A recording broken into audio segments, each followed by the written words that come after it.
What defines an important character in Dragon Ball? Is it their sheer strength and fighting ability? Or is it their contribution in saving the Earth for the millionth time like it's Princess Peach? Well, I'd say it's neither. Because the destination is not always what is the most important. Sometimes the journey to get there is just as, if not more, important. Mr. Satan is that journey. And out of all Dragon Ball characters in the series, I would argue that he is the most important. Now, hear me out. Starting off in the Cell games when we're first introduced to this man, he pulls up as this handsome, voluptuous, oiled up, handsome stud.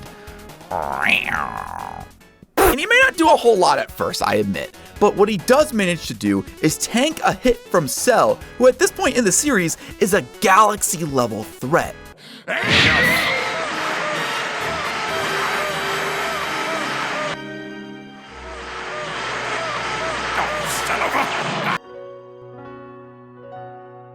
Well, actually, Cell is powerful enough to blow up the entire solar system. Bitch! Shut your bitch ass up! I don't care if this ain't 100% accurate to your fanfic. You thought Frieza was tough given that he could literally blow up planets? Nah.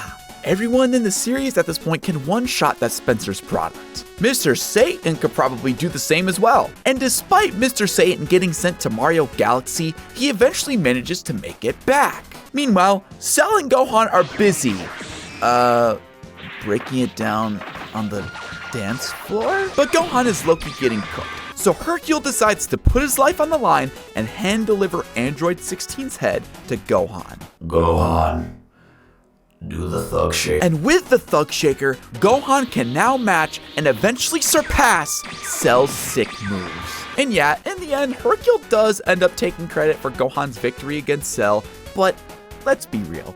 They wouldn't have wanted to deal with all that fame in the first place. Chi-Chi would have blown a lid, and Gohan can't legally make a YouTube account yet. It's also good for Hercule's PR. And people would want to know who managed to defeat Cell in the first place. So Hercule, like the generous man he is, decides to take on that burden of victory. And to be fair, he did technically start the storm that eventually enveloped Cell. No matter how you look at it, Hercule does deserve at least some credit for Cell being defeated. If it weren't for him, who knows if Gohan would have ever pulled out the Thug Shaker. Boo arc. I mean, when you really think about it, Mr. Satan gave birth to Videl, who gave birth to Pan, who gave Gohan the motivation he needed to lock the fuck in and get his ultimate form back. But in all seriousness, Boo, a universal level threat, has been unleashed upon the world. This bubble-yum, Drew-a-follow-ass creature has single-handedly managed to mollywop Gohan,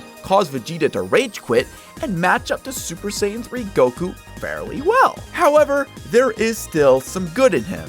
Good that can only be realized by my glorious king, Hercule. And he not only manages to negotiate with Boo, but also convince him to not destroy the entire universe as if it is nothing more than his little plaything, or opportunity for internet clout. Honestly, Boo should have just made a TikTok account to fund his candy addiction instead of killing people all the time. And for a while, victory has been won. But like anything good on this earth, it eventually gets corrupted when Taylor Swift's cousin, Halbert, decides that the best way to take out Boo is to take out his fucking dog.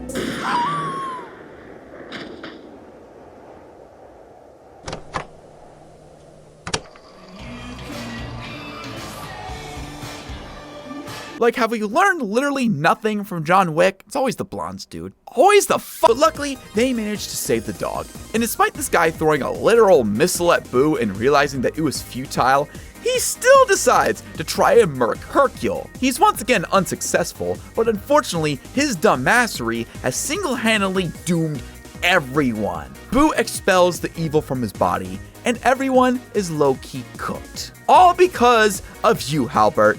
I hope you're proud. Much later on, Goku needs a minute to charge up the power he needs to defeat Boo once and for all. So Vegeta says, "Don't worry, Kakarot, I got your minute." Vegeta. Don't give up, Vegeta! What the hell do you think I'm doing? And once Vegeta is finally unable to get up, Hercule steps up to the plate to buy Goku his 1 minute. though he is powerless, he still has the guts to provoke Boo. And though he doesn't do any actual damage, he does manage to dodge a few of Boo's attacks despite being a literal human. Something this literal three-eyed guy couldn't even do. Like, you have 3 eyes, dude. Lock in. But before he gets killed, the Fat Boo, who he has claimed as his lifelong lover, comes in to save him.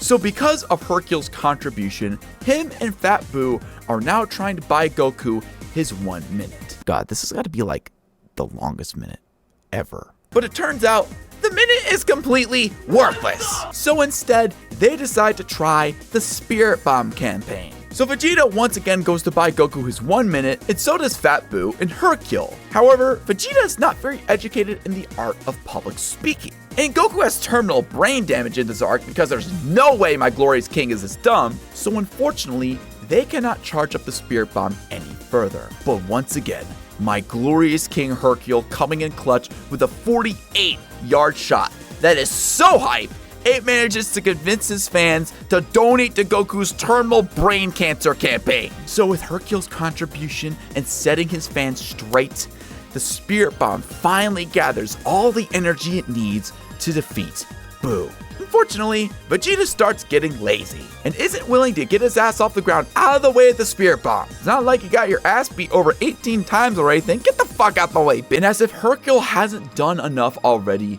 he, with the help of Fat Boo, manages to save Vegeta from rage quitting for a second time.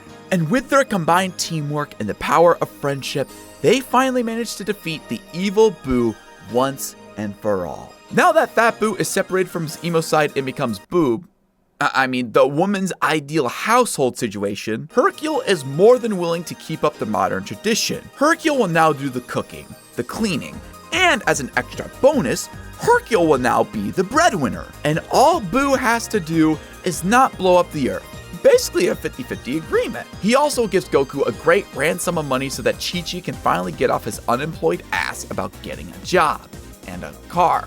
Even though Chi-Chi could get a job in a car herself because Goku spends all of his time training to save the literal world, but who cares about saving the world if your son can't be a scholar, right? And with Chi-Chi finally off Goku's cheeks for about 3 months, he is now free to train on Beerus' planet and not only save it from Frieza literally blowing it up a few months later, but save his literal universe from destruction when he has to fight the bald orphan. When you really think about it, Goku's entire journey to get Ultra Instinct basically starts because Hercule bought him his one-way ticket to training heaven. That's at least until Chi-Chi spends all of his money on groceries rather than ETS. But isn't it funny how in that little bit of time that Goku has off, he gets grazed by a literal bullet? Jeez, imagine what would have happened if he had done that for the entirety of Dragon Ball Super. Though after this, Hercule doesn't really do all that much. He is always willing to cheer on his friends from the sidelines, but he isn't all that powerful. Even Boo, the dominant one in their relationship as a universal level threat,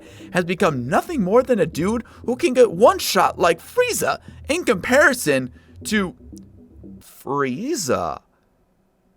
What the fuck? We also got robbed of Boo being in the Tournament of Power, which honestly would have been super cool to see. I mean, I can think of a few people right off Rift who could have easily been replaced, but whatever. So that is Hercule, the most important human character in Dragon Ball. Got it!